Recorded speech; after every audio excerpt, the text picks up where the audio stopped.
Welcome to Northeast Montana, home of the Assiniboine and Sioux Tribes of the Fort Peck Indian community. I'm with Jonathan Proctor from Defenders of Wildlife. It's now about -9. Look at our backdrop. We've got American bison. John, they have forever interconnected to this ecosystem. Yes, this is one of the most important keystone species in the entire Great Plains. This species had an outsized importance, numerous impacts on the environment that benefited a whole host of other wildlife. The bison behind us are descendants of a great and ancient herd. Over 30 million animals that moved like a living wave across North America. But this species was nearly wiped out with the western expansion of America and industrial hunting. The deliberate mass slaughter of bison was devastating to the Great Plains, and especially to the native tribes that depended upon them as a food and cultural resource. Tragically, at the start of the 20th century, fewer than 1,000 American bison were left alive. The loss of the bison historically about 100 years ago had ripple effects throughout the entire Great Plains. All of the predators and scavengers that depended on the bison for food disappeared as a result. Bison graze down the grass, which benefit prairie dogs, and so many other species depend on prairie dogs.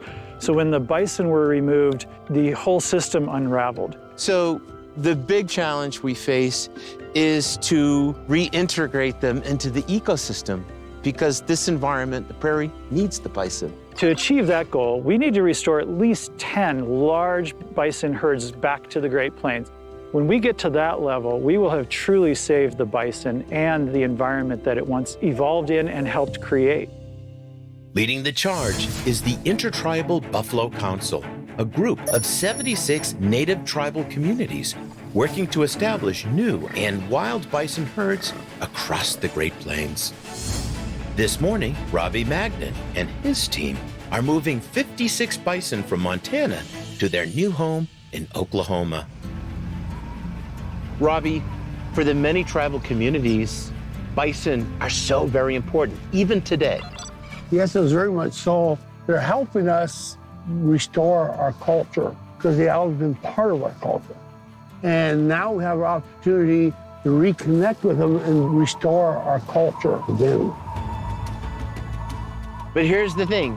We can't get these bison to Oklahoma until we corral them. And that, my friends, is going to be a challenge. You ready to do this? All right, let's go. All right, look sharp, stay together. So what is the plan, Robbie? The buffalo are in a temporary holding pen that we have to round them up.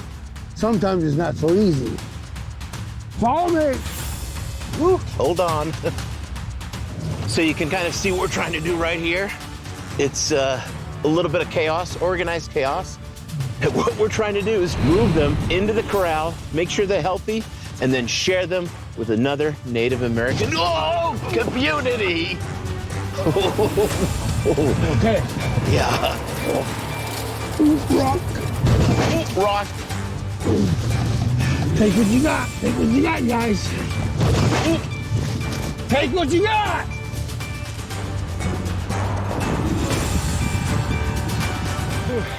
Here they come. Okay, so we didn't get the whole herd, but we've got about half the herd right here. We're moving them down this quarter, and into the corral they go.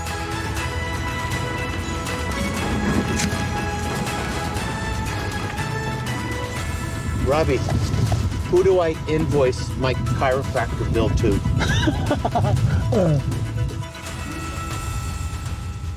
Now that we've got almost half the herd into the pen, Robbie guides them into a series of smaller quarters. Here, they can be individually identified and have their final health checks before their trip to Oklahoma. All right, there we go. Shut! Oh, good. Good job, guys. Good job. These 56 American bison are being prepped for an incredible journey.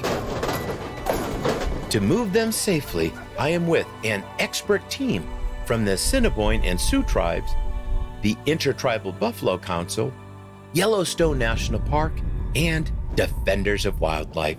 Bison are docile, they're gentle giants, and it's easy to be intimidated. And I think the key is, even the big bulls, they want to move away from you. You just have to apply the slightest bit of pressure. But if you apply too much, they'll become aggressive. You know, most of these are young bulls. You see, they like to go by you. So now just follow me. Then you grab the last animal and just ask them by you. Now we'll close the gate.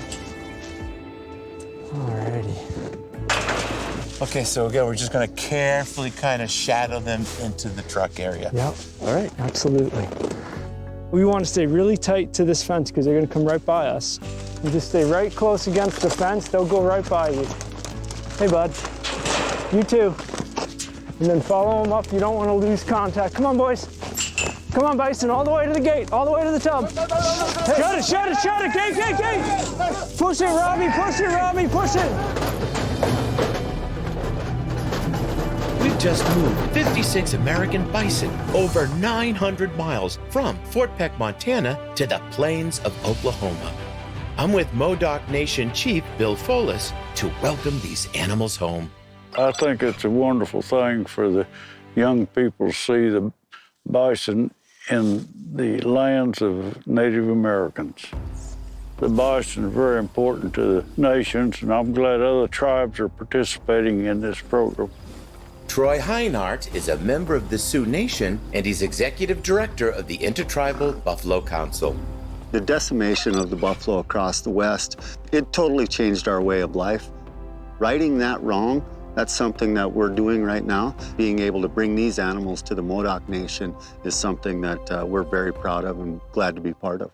Here we go. Yep. Let me tell you, it takes a big team of dedicated people to bring wild bison back to the Great Plains.